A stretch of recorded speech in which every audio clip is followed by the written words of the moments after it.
One major question I get asked a lot by fresh graduates and folks trying to get into the workforce is this: I have applied everywhere, why am I not getting called for interviews? If you fall into that category, this video is for you, because here's the truth. Your degree is important, but your degree alone is not enough. Employers hire skills, they hire attitude, they hire proof of value. Today, I'll be giving you a practical blueprint to land your first job and the early career habits that you need to cultivate once you get in. I was opportune over the last week to speak to a group of college students and some fresh graduates on how to break into the workforce. And I thought it would be nice to actually bring these to a wider audience. Let's start with the reality. A lot of students believe once I graduate, I'll figure it out. But the job market doesn't reward late preparation. Employers don't hire degrees, they hire people who can solve problems, people who can communicate clearly, and people who can deliver reliably. And if you wait until your final semester to prepare, you are not behind by weeks, you are behind by years. Preparation must start early. Here's the framework I want you to remember. Give them what they want. Before you apply to any job, before you apply anywhere, you need clarity on three things. What is the job? What is a job? Don't say, I want a job in tech. I want a job in business. I want a business job. I want a marketing job. I have to pick a target role. Example, say a data analyst, cybersecurity analyst, IT support or help desk analyst, business analyst, a project coordinator, a software developer, cloud support associate, a marketing associate. Those are specific. What is the job?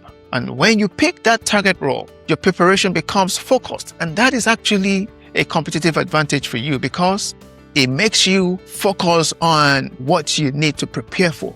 Now, once you pick a target role, go to the internet, go on Google, LinkedIn, Indeed, search for 10 postings with that job title. And do one thing. Look for the common requirements in all those 10 postings. Write it down. It could be 3, it could be 4, it could be 5. You know what you're doing? You're building a skills map. What skills are needed? Is there a skills gap? Now, compare your current skills with what the market wants. What the market wants is what you have in that common requirement document. The difference between your skills and what you have in that document is your skills gap. And your next 60 to 90 days should be about closing that gap. This right here is why some students get hired quickly after college and why others struggle. Those that win are not guessing. They're aligning. They're aligning with reality. So what does it mean to be market ready? It means you have those technical skills, the hard skills. It means you have those soft skills required in the market. You have some digital literacy. You have a proof of work, a portfolio, projects that you've done, real outcomes that you can actually leverage on and explain. Now, because employers always ask you one question: what can you do? Not what did you study? If you're going for an internship, it's a different situation. But when you're trying to apply for a real job, you're expected to come in and work, not come in as an extension of your school. Let's talk the hard skills. For many entry-level roles, especially in business and tech, these are pretty much high-impact domains. Excel, still yes, that's a hard skill. You either know it or you don't. And for those that know Excel, it's always a plus. Power BI, SQL, Python, optional, but powerful. Data analysis fundamentals, presentation and communication skills. Here's a simple rule. Take at least one professional course per semester. If you already graduated, one course every 4 to 6 weeks. And there are so many free resources out there. Coursera, Google, Microsoft Learning, LinkedIn Learning, and a lot of YouTube playlists that you don't have to pay a dime to learn. These are there for free. For those that have the funds, there's so many other paid services out there where you can learn new professional course, professional skill every 4 to 6 weeks. Now, here's the part people underestimate: the soft skills. The soft skills are actually a career multiplier because your GPA only gets you noticed, but your character and professionalism is what keeps you employed. The soft skills are what separates early career professionals from one another. Communication, your communication skills, your time management skills, your problem-solving skills, your teamwork, and your professionalism. How you interact with people within your department, with people outside the department, with customers, and also actually how you comport yourself within the office. These are soft skills that actually keeps you employed. Now, let's talk about the proof of work, because this is where most candidates lose. If you don't have experience, you must create evidence and ways to build proof of work before graduation or immediately after graduation is your personal projects. While you're in school, you can start building that portfolio. LinkedIn is a free database where you can do that. Create a profile on LinkedIn and start building your portfolio. Class project turned into real-world deliverables. You can interpret your class project in real-world terms. You can volunteer for nonprofits and execute projects for them. Freelancing, Upwork, and all those websites, those are actually there for you to have a proof of work. Hackathons, GitHub repos, Notion portfolio, and Google Drive Showcase, and all that. Those are examples of proof of work. And proof of work is your portfolio plus your project and the outcomes of those projects. If you're targeting data analytics, you can build one project like I analyzed a public data set, cleaned it, built a dashboard, summarized insight. That is evidence. Now here's a second framework. Make yourself findable. You have to be visible online. People have to know you. People have to know that you exist. Recruiters have to know you exist somewhere.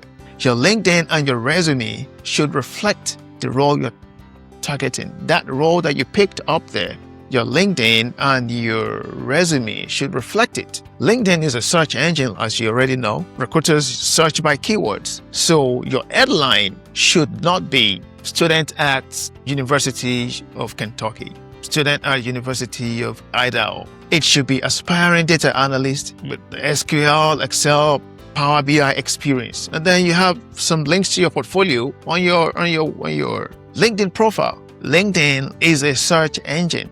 Your headline should be your target role plus your skills plus the proof of your skills. Secondly, your network. Your network is recruiters. Network with the companies. Network with employees at the companies you want to work for. Now, here's a mistake a lot of people make that cost them relationships that could have landed them jobs. When you network, don't make it transactional at first. Networking isn't, hi, can you get me a job? Hey, I'm applying to a job in your company. What can you tell me about it? No, you have to first wet the ground. Look for something common, something you see as an interest that the person has. Use that as a way to just to break the ice. Like, hi, I admire your path. Can I ask 2 or 3 questions about how you broke in? I see that you started at this company 6 years ago as an analyst, and now you're a senior manager. I would like to learn from how you grew into that role. Would you have 15 minutes? I'm a fresh graduate and I just want to learn. That is a way to break the ice. Not, can you get me a job in your company? That automatically is going to make the person run away from you. Relationship before requests. Quick application strategy. Tailor your resume to the job. There are tools out there that can help you just look at the job description and give you some insight into how you can adjust your resume to match most of the keywords in the job description. So an example of those tools is JobScan. JobScan is a tool that's out there that you can leverage. Use measurable results. You want to be able to speak to what you have done and the impact it had on the environment it was implemented. Even if you have not been able to work in a corporate environment, you could say, I built this dashboard that has data coming in from 17 data sources and has 17,000 records.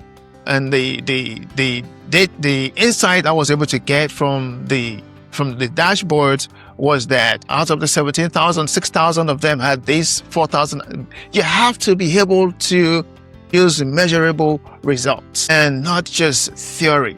Now, your cover letter must be focused and it must add value. Then you don't just want to apply to any job you see on the internet. You apply with quality. You apply to jobs with higher quality instead of the volume. Now, an example of a bullet point that you could put. Instead of saying you worked on data, this just occurred to me right now. I analyzed survey responses using Excel and summarized the findings into a one-page report. You know how that sounds? That sounds that you are knowledgeable, you know the tool, to use, and you understand your deliverables. So that speaks quality.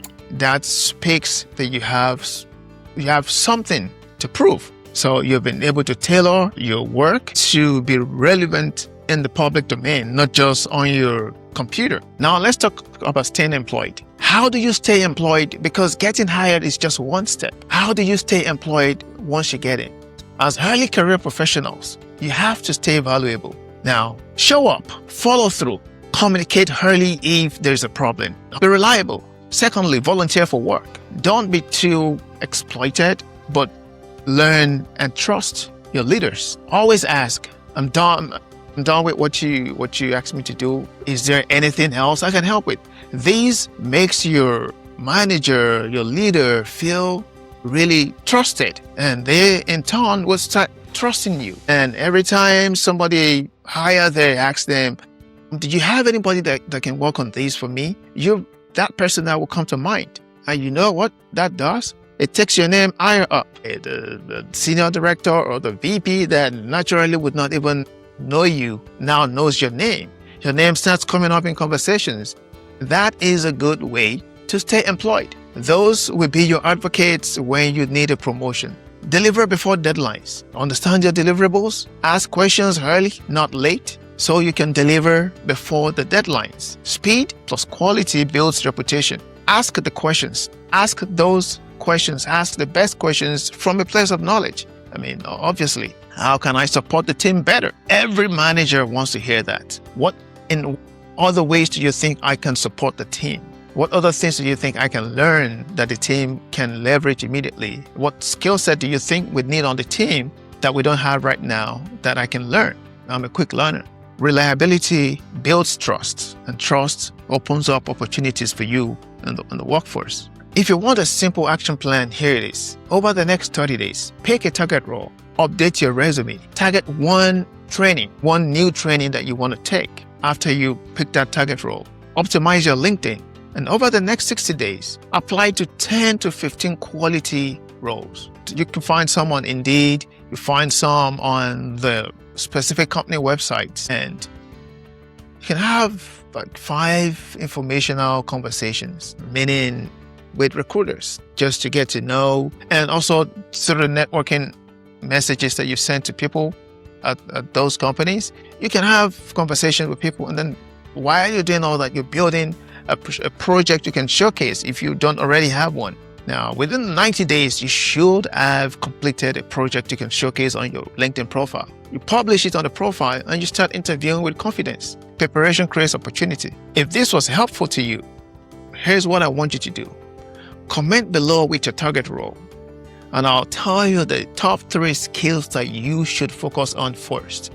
If you are not yet subscribed to this channel, please like this video, subscribe, and share with someone that's graduating soon. Thank you. I'll see you in my next video.